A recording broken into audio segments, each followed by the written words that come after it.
जय श्री दादाजी। रंजीत कुमार मुजामदार का अनुभव, अमरकंटक यात्रा, बर्फानी दादाजी महाराज का दर्शन मिलना और उनके साथ एकांत भेंट। बर्फानी दादाजी महाराज के बारे में रंजीत कुमार मुजामदार को सबसे पहले एक युवा साधक मित्र से पता चला कि दादाजी उम्र 216 वर्ष है। ये अनुभव 2008 की है। ऐसी एक रोमांचक और निश्चित रूप से अविश्वसनीय खबर सुनकर रंजीत कुमार आश्चर्यचकित हो गया। दादाजी जन्म अंग्रेजी के 1792 में दिवाली के दिन हुआ था। माना जाता है कि दादाजी एक कायाकल्प योगी थे, जिन्होंने अपनी योगिक साधना से दीर्घायु प्राप्त की। हम कम से कम 2 दीर्घायु महापुरुषों को जानते हैं। एक काशी के चलंत शिव के रूप में जाने जाने वाले श्री श्री त्रैलंगस्वामी और दूसरे इस बांग्लादेश के महापुरुष श्री श्री लोकनाथ ब्रह्मचारी। श्री श्री त्रैलंगस्वामी का जन्म 1607 ई में दक्षिण भारत के एक धार्मिक परिवार में हुआ था। 1887 में उन्होंने काशी में स्वेच्छा से अपना शरीर त्याग दिया। श्री श्री त्रैलंगस्वामी के आगमन के 123 साल बाद लोकनाथ ब्रह्मचारी का जन्म 1730 में बांग्लादेश के एक दूरदराज के गांव में हुआ था। अंग्रेजी के 1890 में 160 वर्ष की आयु में वे ब्रह्मलीन हो गए। हम विभिन्न धार्मिक ग्रंथों से यह जानकारी प्राप्त करते हैं। हमने इनमें से किसी को भी जीवित नहीं देखा है। हमें उनके जीवन पर लिखी पुस्तकों पर निर्भर रहना होगा। इसलिए बर्फानी दादाजी महाराज के बारे में जानने के लिए, विशेष रूप से उनके लंबे जीवन के रहस्य को जानने के लिए मेरी जिज्ञासा लगातार बढ़ती गई। मैंने अपने परमब्रह्म दीक्षा गुरु परिव्राजकाचार्य श्री श्रीमाद दुर्गा प्रसन्न परमहंस देव के चरणों में प्रार्थना करना शुरू कर दिया, क्योंकि श्री गुरु महाराज ने एक बात कही है, गुरु किसी से अलग नहीं है। पहचान हो सके तो सभी गुरु एक ही हैं। अगर ऐसा है तो श्री गुरु महाराज से प्रार्थना करने के अलावा कोई रास्ता नहीं है। मैं उस प्राचीन महायोगी के लंबे जीवन का रहस्य जानना चाहता हूँ और उनके दर्शन कर जीवन कृतार्थ करना चाहता हूँ। मैंने सुना है कि बर्फानी दादाजी महाराज की अनुमति के बिना उनके अमरकंटक आश्रम में दर्शन करना मना है। इसलिए प्रबल जिज्ञासा के साथ एक शाम मैं अपने युवा साधक मित्र के घर गया, अगर वह इस मामले में मेरी किसी भी तरह से मदद कर सकते हैं।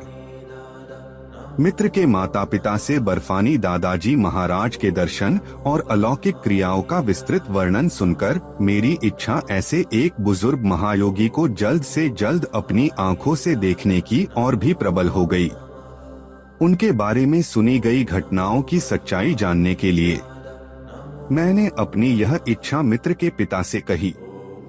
उन्होंने मेरी यह इच्छा समझकर अमरकंटक के अनूपपुर जिले में बर्फानी महाराज के अत्यंत प्रिय शिष्य श्री नारायण चंद्र मुखर्जी को फोन किया और मेरी इच्छा बताई। सज्जन कई वर्षों से नौकरी के सिलसिले में अनूपपुर में हैं। पति पत्नी दोनों ने बर्फानी महाराज से दीक्षा ली है। मेरा अनुरोध सुनकर उन्होंने बताया कि उनके गुरुदेव स्थायी रूप से किसी निश्चित स्थान पर नहीं रहते हैं।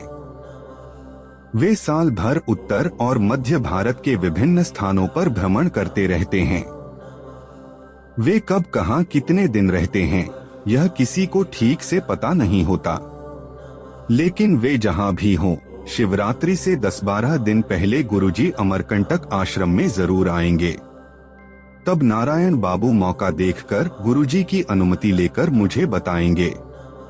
नारायण बाबू की बात सुनकर मुझे थोड़ी तसल्ली हुई, लेकिन फोन पर नारायण बाबू से बातचीत खत्म होने के बाद मेरे युवा साधक मित्र के पिता ने बताया कि मैं जिस उद्देश्य से अमरकंटक जाना चाहता हूँ, शिवरात्रि के समय जाना शायद संभव नहीं होगा, क्योंकि उस समय आश्रम में बर्फानी महाराज के हजारों शिष्य और भक्त देश विदेश के विभिन्न कोनों से आते हैं। ऐसी स्थिति में उनसे एकांत में बात करना काफी मुश्किल होगा। उन्होंने कहा, समय तो है, किसी और समय चले जाइएगा। निराश होकर मैं उस दिन घर लौट आया। मेरा मन अमरकंटक में ही अटका रहा। इच्छा हो रही थी कि अभी चला जाऊं, लेकिन मूर्तिविहीन मंदिर में जाकर क्या लाभ। घर लौटकर हमेशा की तरह देर रात स्नान आदि करके श्री गुरु महाराज और महावतार बाबाजी महाराज की 2 तस्वीरें सामने रखकर मैंने अपने 2 महागुरुओं से प्रार्थना शुरू की। मैंने त्रैलंगस्वामी या लोकनाथ ब्रह्मचारी जैसे कालजयी महापुरुषों को नहीं देखा है, और तुम्हारी असीम कृपा से मुझे एक और कालजयी महापुरुष के बारे में पता चला है, लेकिन उनके पास जाने के लिए कई बाधाएं हैं। इन बाधाओं को दूर करके मेरी यात्रा को सुगम बना दो। पहली, दूसरी, तीसरी रात बीत गई। भोर होने से पहले मैं अपने दोनों महाराज श्री गुरु और बाबाजी को शयन कराकर सोने जाता था। मन ही मन सोचता था कि हर सुबह इष्ट नाम जप करते हुए सोने जा रहा हूँ, निश्चित रूप से मुझे स्वप्न में आदेश प्राप्त होगा। लेकिन सुबह उठकर समझ में आता था कि कोई अनोखी घटना नहीं घटी। मुझे मानसिक पीड़ा होती थी। मेरे जीवन में कई घटनाएं श्री गुरु की कृपा से मुझे पहले ही पता चल गई हैं। इस मामले में भी मैंने वैसा ही सोचा था, लेकिन यह विचार मृगतृष्णा ही था। इसका मुझे इस बार दिल से एहसास हुआ। 10-10 दिन बीत गए। मेरी हार्दिक प्रार्थना का कोई फल नहीं मिला। मुझे याद है 4 जनवरी 2008 रात लगभग 2 बजे हमेशा की तरह स्नान आदि करके मैं 2 गुरु महाराज की तस्वीरों के सामने बैठा था। मैंने मन ही मन तय कर लिया था कि आज अमरकंटक जाने की अनुमति मांगने की आखिरी रात है। मुझे लगता है कि दोनों गुरु महाराज नहीं चाहते कि मैं जाऊं, इसलिए मुझे अनुमति नहीं मिल रही है। उस रात मैं एकाग्र मन से प्रार्थना कर रहा था। चारों ओर सन्नाटा था। मुझे ऑस्टियोपोरोसिस है, जमीन पर बैठकर पूजा आदि नहीं कर सकता। स्टूल पर बैठकर पूजा करता हूँ। ऐसी स्थिति में मैं अपने दोनों गुरु महाराज के चरणों में दिल से आखिरी प्रार्थना कर रहा था। सहसा मेरा शरीर एक झटके से कांप उठा। मैं समझ रहा था कि धीरे धीरे मेरा शरीर सुन्न होता जा रहा है। कैसा हल्कापन महसूस हो रहा है। मैं नामक व्यक्ति अब मुझ में नहीं है, और मैं उस समय की अपनी शारीरिक और मानसिक स्थिति का वर्णन नहीं कर सकता। सबसे आश्चर्य की बात यह थी कि जिस स्टूल पर बैठकर मैं हर रात अपने 2 गुरु महाराजों का ध्यान करता हूँ, उसी स्टूल पर बैठा हूँ। यह बोध भी मैं खो रहा था। योगी ब्रह्मर्षि कहते हैं, चंचलता का दूसरा नाम मन है। इस चंचल मन को कठोर साधना द्वारा वश में करना होगा। उस दिन बहुत देर बाद मुझे लगा, किसी ब्रह्मा मुहूर्त के अमृतमय स्पर्श से कुछ क्षणों के लिए मेरा हृदय, मन, शरीर इत्यादि सभी इंद्रियां स्तब्ध होकर एक हो गईं। परिभाषिक रूप से इसे ट्रांस कहते हैं क्या? मुझे नहीं पता। योगी, महायोगी ऐसी स्थिति की सुंदर व्याख्या कर सकते हैं। मैं न तो योगी हूँ और न ही निष्ठावान सर्वत्यागी साधक। मैं परिव्राजकाचार्यवर श्री दुर्गा प्रसन्न परमहंस देव का एक निष्ठावान शिष्य मात्र हूँ। हालांकि उनकी अमृतमयी वाणी का स्मरण, मनन, चिंतन और ध्यान यथासंभव करता हूँ। उसी के कारण मुझे दृढ़ विश्वास है कि श्री गुरु की असीम कृपा से मृत्युंजय महावतार बाबाजी महाराज के दर्शन और घनिष्ठ सान्निध्य का दुर्लभ सौभाग्य मुझे प्राप्त हुआ था। लगभग 3 बजे थे। सहसा मुझे लगा कि मेरे अंतःकरण से महावतार बाबाजी महाराज मुझे आदेश दे रहे हैं, तुम्हें अमरकंटक जाना होगा। बर्फानी दादाजी महाराज के बारे में लिखना होगा। बंगाल के धर्मपरायण लोगों को मेरे परम प्रिय साधक के बारे में बताना होगा। इस दैवीय आदेश को सुनकर मैं चौंक उठा। धीरे धीरे बाहरी ज्ञान वापस आया। मैं अपनी सामान्य स्थिति में लौट आया। बाकी रात जब तक नींद नहीं आई, तब तक केवल मन में यही सोचता रहा, सचमुच बाबाजी महाराज ने मुझे आदेश दिया या यह मेरे मन का भ्रम था? कई दिनों से बर्फानी दादाजी महाराज के बारे में, उनके दर्शन करने के बारे में गहराई से सोच रहा हूँ, शायद इसीलिए। क्या ऐसी कोई घटना घटी? विज्ञान तो कहता है कि एक ही विषय पर गहराई से सोचने से मन में वह प्रतिबिंबित होता है और उसका अधिकांश भाग सपनों में प्रतिसृत होता है। वैज्ञानिकों के अनुसार इसे मतिभ्रम या हैल्यूसिनेशन कहते हैं। क्या मेरे साथ भी वही हुआ था?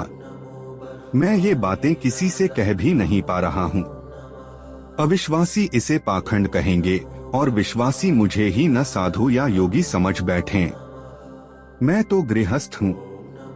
मन की बात मन में रखकर मन और प्राण से अपने दो आराध्य देवता श्री गुरु महाराज और बाबाजी महाराज का स्मरण करने लगा। मैं आपकी शरण में हूँ, मुझे इस दुविधा से मुक्ति दिलाकर सही मार्ग दिखाए।